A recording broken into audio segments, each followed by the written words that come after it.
Hello student, जैसा कि last video में हमने डिसऑर्डर्स की बात की है कंप्लीट। कौन कौन से डिसऑर्डर्स हैं जो डाइजेस्टिव सिस्टम में कुछ असामान्यताएं होने से होते हैं, तो वो सारे हमने पढ़ लिए हैं। आज हम पढ़ेंगे कैलोरीफिक वैल्यू, जो एनसीईआरटी का जो चैप्टर अपने पास में हम पढ़ रहे हैं उसमें तो नहीं दे रखी है, लेकिन लास्ट में इसको ऐड किया हुआ है। इम्पोर्टेंट है, क्वेश्चन आने की संभावना यहाँ से होती है। तो आज जो हम पढ़ेंगे वो है बच्चों कैलोरीफिक वैल्यू। यहाँ पर हम बात करते हैं कि कैलोरीफिक वैल्यू होती क्या है। ठीक है, तो कैलोरीफिक वैल्यू में सबसे पहले मैं आपको ये बता दूँ कि जो भी हम न्यूट्रिशन, जो भी हम फूड ले रहे हैं एनर्जी के लिए, उस फूड में से अपन बात करें कि हमने मान लो कोई भी जो पदार्थ है वो कितना लिया, 1 ग्राम। कितना लिया बच्चों, हम ले रहे हैं 1 ग्राम सब्सटेंस ले रहे हैं। इस 1 ग्राम सब्सटेंस को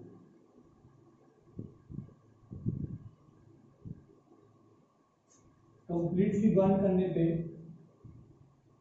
जो हीट यहाँ निकलती है, कंप्लीटली बर्न करेंगे इसको, तो यहाँ पर जो हीट निकलती है, देखो समझने की कोशिश कर रहा हूँ मैं। क्या कह रहा हूँ कि जो भी हमने पदार्थ खाया है, जो पदार्थ खा लें उसमें से हम कह रहे हैं कि उसका केवल 1 ग्राम, उस केवल 1 ग्राम सब्सटेंस को हम क्या करते हैं, कंप्लीट जब वो बर्न हो जाता है और कंप्लीट बर्न होने पे जो हीट वहां से निकलती है, वो हीट ही क्या है बच्चों, उसकी उस सब्सटेंस की कैलोरीफिक वैल्यू होती है। और ये किस में आती है, कैलोरी में आती है और जूल, ये इसके क्या हो जाएंगे बच्चों, मास।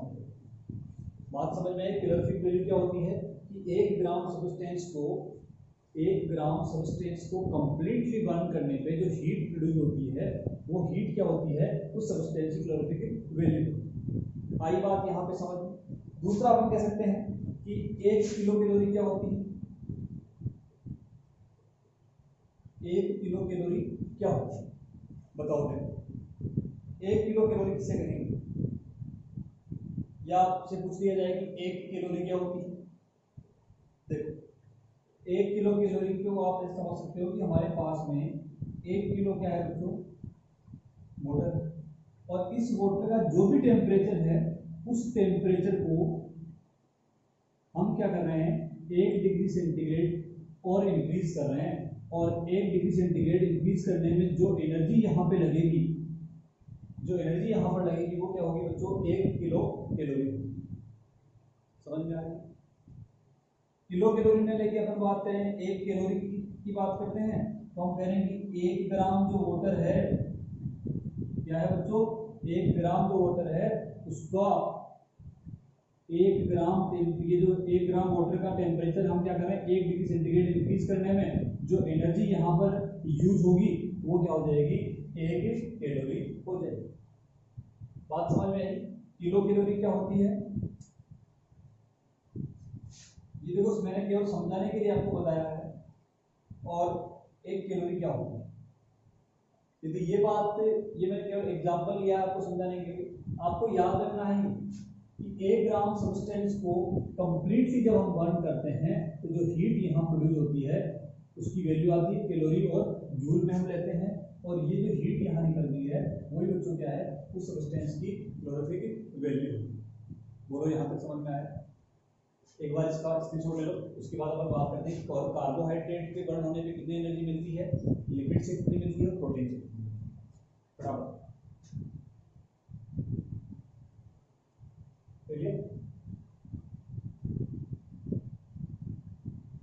ये अपना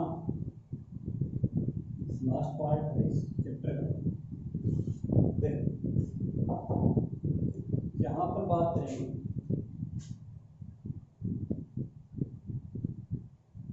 कार्बोहाइड्रेट, और कार्बोहाइड्रेट की बात करते हैं तो इसके अंदर हमारे पास में 2 वैल्यू आती है, ग्रॉस वैल्यू और फिजियोलॉजिकल वैल्यू।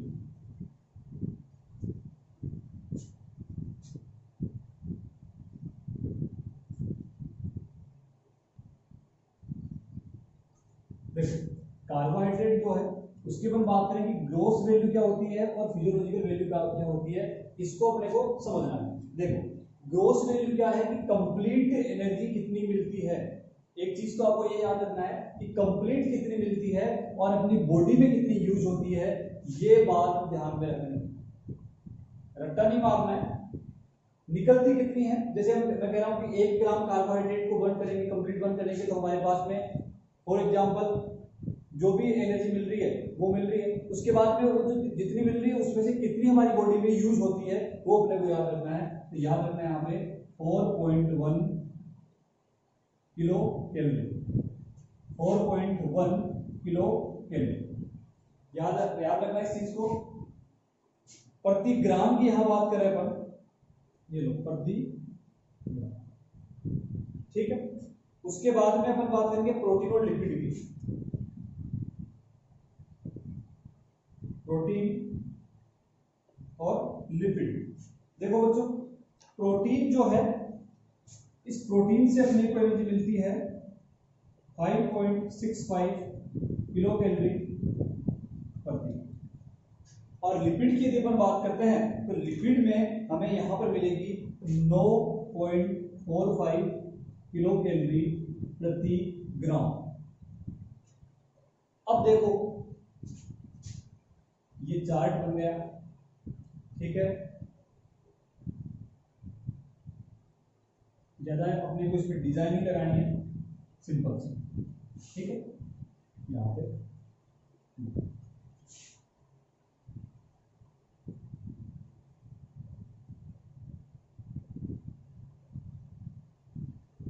ठीक है ना बच्चों, ये मैं क्या कह रहा हूं इस बात को आप ध्यान से सुनो। सबसे पहले मैंने आपको बताई है कैलोरीफिक वैल्यू क्या होती है, ये आपके समझ में आ गया। अब अपन बात करें कि जो न्यूट्रिशन हम ले रहे हैं, जो फूड हम ले रहे हैं, उससे हमें एनर्जी मिलती है, तो कौन से फूड से उसकी कंप्लीट बर्न होने पे कितनी एनर्जी मिलती है। तो यहाँ पे दो यहाँ वैल्यू अपन निकाल रहे हैं, एक वैल्यू है बच्चों ग्रोस वैल्यू और एक है फिजियोलॉजिकल वैल्यू। ग्रोस वैल्यू का मतलब कि 1 ग्राम कार्बोहाइड्रेट के बर्न होने पे इतनी मिलती है, जबकि 1 ग्राम कार्बोहाइड्रेट खाने पर हमें इतनी मिलती है। देखो उसके निकलने से और हमें मिलने में थोड़ा सा डिफरेंट होता है, कुछ एनर्जी हीट के रूप में रिलीज हो जाती है, तो ये आपको याद रखना है। तो सबसे पहले मैंने बताया वो कार्बोहाइड्रेट, और कार्बोहाइड्रेट में बच्चों कितनी मिलती है, देखो कार्बोहाइड्रेट और प्रोटीन और लिपिड तीनों में याद रखना निकलती इतनी है, लेकिन मिलती कितनी है। यहाँ पे सबसे पहले इसमें मिलती है बच्चों 4 किलो कैलोरी प्रति ग्राम, समझ पा रहे हो। सेम होती इसमें भी कितनी होती है 4 किलो कैलोरी प्रति ग्राम, समझ गए होंगे। देखो दोबारा सुना, हमने 1 ग्राम कार्बोहाइड्रेट खाया, उस 1 ग्राम कार्बोहाइड्रेट से कितनी एनर्जी निकली 4.1 किलो कैलोरी प्रति ग्राम, ठीक है। उस 1 ग्राम से कितनी निकली 4.1, लेकिन उसमें से हमारी बॉडी में कितनी यूज हो पा रही है 4 किलो कैलोरी, ठीक है। ऐसे ही प्रोटीन की बात करें, प्रोटीन से निकलती है 5.65, लेकिन हमारी बॉडी को कितनी मिल रही है बच्चों 4 किलो कैलोरी प्रति ग्राम। यहां यदि हम लिपिड की बात करते हैं, फैट की बात करते हैं, तो फैट से सबसे ज्यादा एनर्जी यहाँ रिलीज होती है 9.45, लेकिन हमें मिलती कितनी है बच्चों 9 किलो कैलोरी प्रति ग्राम। ये अपना कैलोरीफिक वैल्यू का जो पॉइंट है छोटा सा, ये अपना कंप्लीट हो गया, और इसमें इतना ज्यादा कुछ नहीं है, ये आपको इसकी वैल्यू जो डाटा है ये याद करना ही पड़ेगा, ठीक है। स्क्रीनशॉट ले लो इसका फटाफट।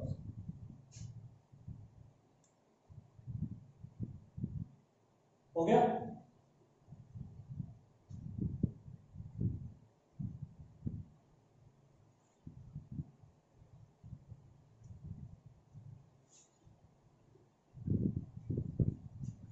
अब पढ़ते हैं बच्चों अपन PEM। PEM का मतलब होता है प्रोटीन एनर्जी मेलन्यूट्रिशन, ठीक है। प्रोटीन एनर्जी मेलन्यूट्रिशन बहुत ही अच्छा पॉइंट है ये। और इसमें से देखो मैंने आपको डिसऑर्डर पढ़ा रखे हैं। डिसऑर्डर में मैंने एक तो ये कहा था आपको कि डाइजेशन में यदि कोई एबनॉर्मलिटी हो जाती है तो उससे एक डिजीज तो उससे हो रहा है, जैसे जॉन्डिस है, डायरिया है, कॉन्स्टिपेशन है, ये तो उससे क्या थे, उसमें किसी असामान्य कारण है। लेकिन हमारा जो न्यूट्रिशन है उसमें किसी चीज की कमी होने से यदि कोई डिजीज हो रहा है तो उसके लिए अपन पढ़ेंगे बच्चों PEM। कोई हेडिंग लगाओ।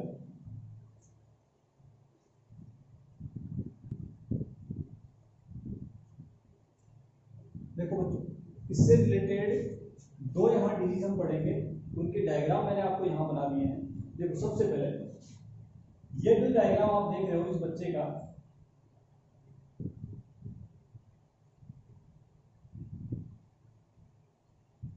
ये 1 साल से छोटा बच्चा है। क्या है? 1 साल से छोटा बच्चा है। क्लियर? यहां पे देखो समझने वाली बात है, एक मैं ऐसे डिजीज की यहां बात करूंगा जो डिजीज जनरली 1 साल से छोटे बच्चों को होता है। और इसके होने का रीजन क्या है कि यदि वो बच्चा जो मदर फीड पे डिपेंड रहता है, माँ के दूध पे डिपेंड रहता है, लेकिन वो महिला 1 साल यानी कि बच्चा 1 साल का हुआ नहीं है, उससे पहले ही क्या होगी, दोबारा प्रेग्नेंट हो गई और उस बच्चे का दूध वगैरह क्या हो गया, सब छूट गए। ठीक है, यानी कि उसको अपनी माँ से जो उसका जो नेचुरल मिल्क है या नेचुरल जो भोजन है वो नहीं मिल पा रहा है, तो उसमें क्या होगा बच्चों, जनरली प्रोटीन और कार्बोहाइड्रेट वगैरह है वो उसी से मिलते हैं, तो उसकी क्या हो जाएगी, कमी। और यदि हम कहें कि उसके घर पे भी जो है वो दूध वगैरह प्रोटीन वगैरह की क्या है, आपूर्ति नहीं हो पा रही है, तो उसके शरीर में प्रोटीन की कमी हो जाएगी और एनर्जी की कमी हो जाएगी, और उस कारण से उसका जो बॉडी है वो थीन हो जाएगी, उसकी ग्रोथ छोटी हो जाएगी। तो ये जो आप यहाँ पे आपको दिख रही है उसकी क्या है बच्चों,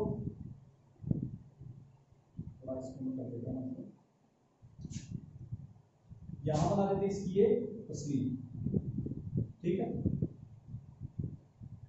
ये होगी बच्चों इसकी। क्लियर? यहां यदि हम बात करें तो इसके अंदर protein plus energy source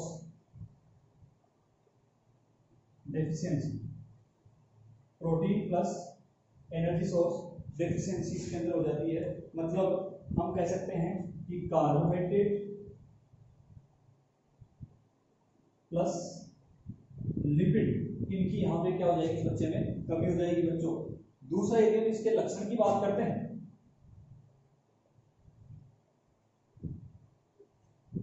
stunted growth, इसकी ग्रोथ क्या हो जाती है, रुक जाती है। और इसकी बॉडी की यदि बात करते हैं,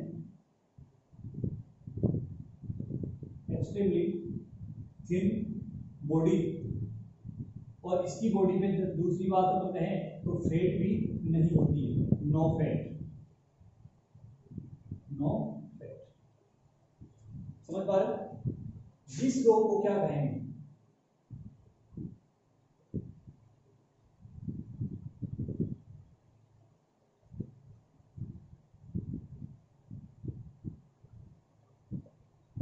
मेरासमस। क्या समझ में आया? एक ऐसा रोग, इस नाम को जो आप छोड़ो, एक ऐसा रोग जिसमें बच्चे की हालत इस डायग्राम के अकॉर्डिंग आपको दिख रही है। ये जो चित्र आपको दिख रहा है, एक बच्चा है 1 साल से छोटा है, एकदम दुबला पतला है, उसकी रिब्स यहाँ से दिख रही है। ठीक है, इसकी बॉडी में मतलब हड्डियां आप आराम से गिन पा रहे हो, ऐसी कंडीशन होगी इसकी। एज कितनी है बच्चों, 1 साल से छोटा। कारण है, क्या कारण है कि इसमें ये कंडीशन हुई, प्रोटीन प्लस एनर्जी सोर्स की क्या होगी, कमी हो गई यहाँ। ठीक है, तो प्रोटीन और एनर्जी के लिए जो मेन सोर्स है हमारे पास में वो जो क्या है, कार्बोहाइड्रेट प्लस लिपिड। इसके लक्षण की अपन बात करते हैं, क्या इसके फैक्टर्स हैं, तो स्टंटेड ग्रोथ, ग्रोथ क्या हो जाएगी, धीमी हो जाती है। एक्सट्रीमली थिन बॉडी, इसका शरीर कैसा होता है बच्चों, पतला होता है, और इसमें फैट भी नहीं होती। और इस प्रकार का जो रोग होता है, यानी प्रोटीन प्लस एनर्जी दोनों की कमी से होने वाला जो रोग है उसको बोलते हैं बच्चों मेरास्मस। ठीक है, बहुत ही इंपॉर्टेंट। और एनसीईआरटी के पीछे आप खोल के देखोगे तो वहां पे इसको एडिट किया है। अब आ जाओ नंबर 2। नंबर 2 जो है, इसकी यदि अपन बात करें तो ये बच्चों 1 साल से जो बड़े बच्चे होते हैं, यहां लिख देता हूं,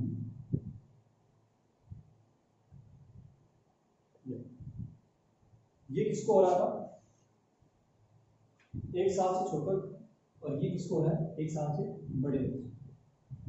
ठीक, इसके अंदर यदि अपन बात करते हैं, यहाँ पे देखो केवल प्रोटीन और एनर्जी दोनों की कमी हो गई है, लेकिन ये थोड़ा सा क्या कर देता है, रिएक्ट कर देता है उसको। इसमें दोनों की वजह से नहीं होता है, केवल प्रोटीन की वजह से होता है, केवल प्रोटीन, ओनली प्रोटीन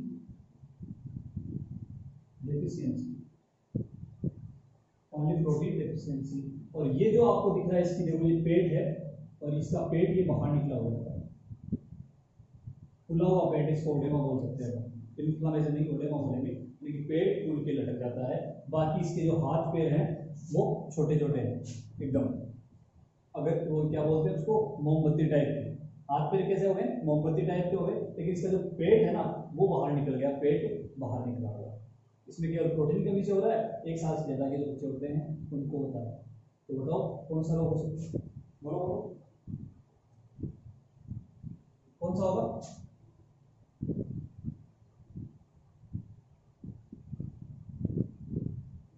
क्वासियोल,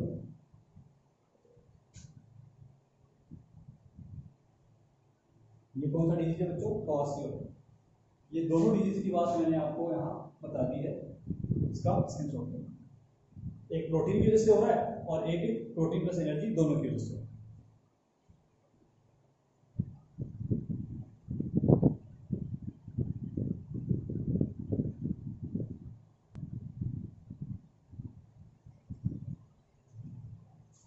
अब हम लास्ट पॉइंट विटामिन के बारे में पढ़ेंगे।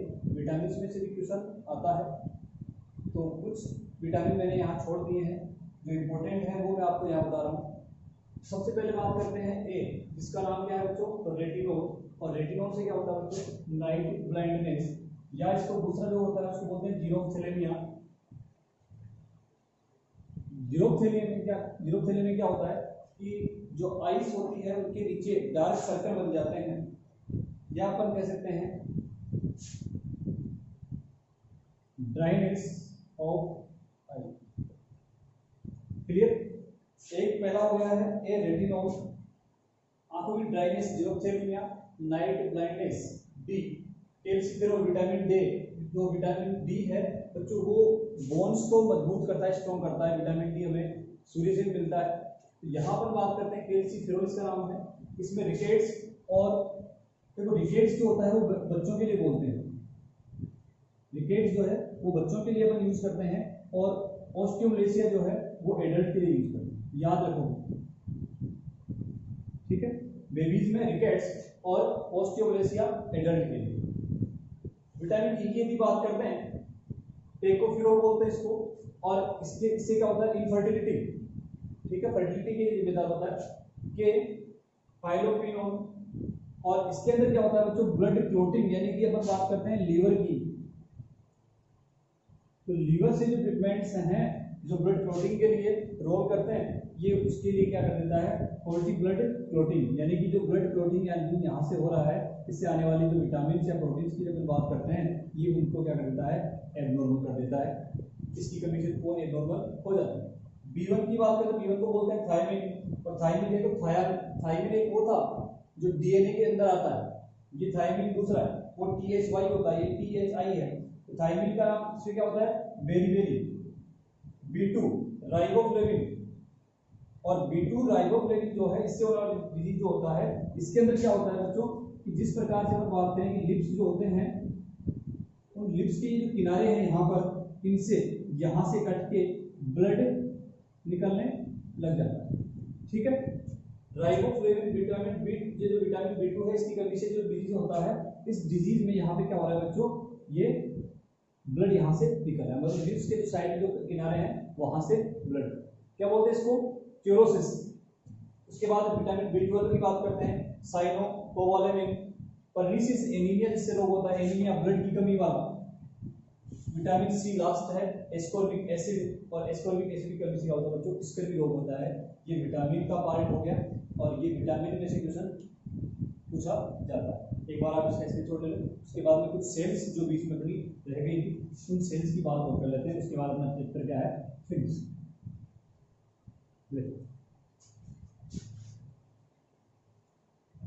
यहाँ पर बात करते हैं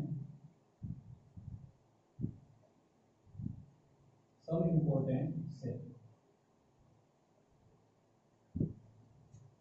दिख रहा है क्या?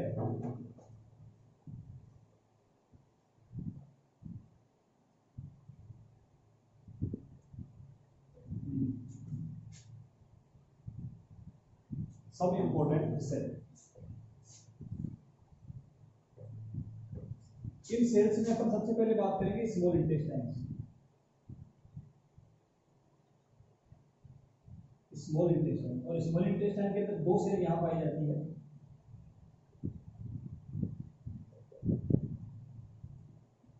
टेंथ सेल, इससे जो लाइसोजाइम है, लाइसोजाइम सीक्रेट होता है जो भोजन में आने वाले बैक्टीरिया की जो लार में जो लाइसोजाइम था उससे बच के यदि कोई बैक्टीरिया इंटेस्टाइन में आ गया है तो उसको ये नष्ट करता है। अर्जेंटाविन सेल, और अर्जेंटाविन सेल्स कौन सी है बच्चों? जो मैंने आपको पढ़ाई थी, entero endocrine cell. Entero endocrine cell क्या है? Argentaffin cell. उसके बाद में यदि अपन बात करते हैं कुफर सेल, और ये सेल जो होती है वो बच्चों लीवर में पाई जाती है। और इसका यदि अपन नेचर की बात करते हैं, एगोसाइटिक नेचर होता है इससे, भक्षण प्रवृत्ति होती है इससे। दिख रहा है क्या?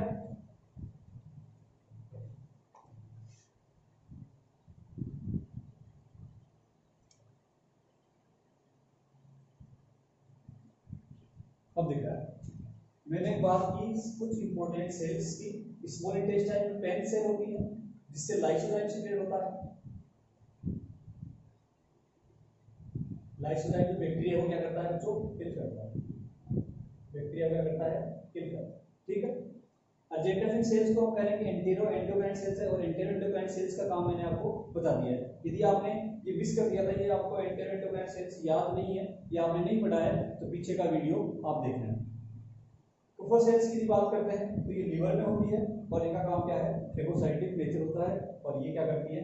कुछ ऐसी सेल्स जो अनावश्यक है या कुछ दिक्कत कर सकती है, उन सेल्स को ये नष्ट करती है। ये पूरा डाइजेस्टिव सिस्टम बच्चों कंप्लीट हो गया है, और अब अपन स्टार्ट करने वाले हैं रेस्पिरेटरी सिस्टम। तो नेक्स्ट क्लास में आप तैयार रहना। रेस्पिरेटरी सिस्टम, और रेस्पिरेटरी सिस्टम पढ़ने के लिए आप थोड़ी बहुत एनसीईआरटी पहले से पढ़ के आए तो अपने लिए बहुत क्या हो जाएगा? इजी हो जाएगा। ये अपना चैप्टर फिनिश हो। धन्यवाद।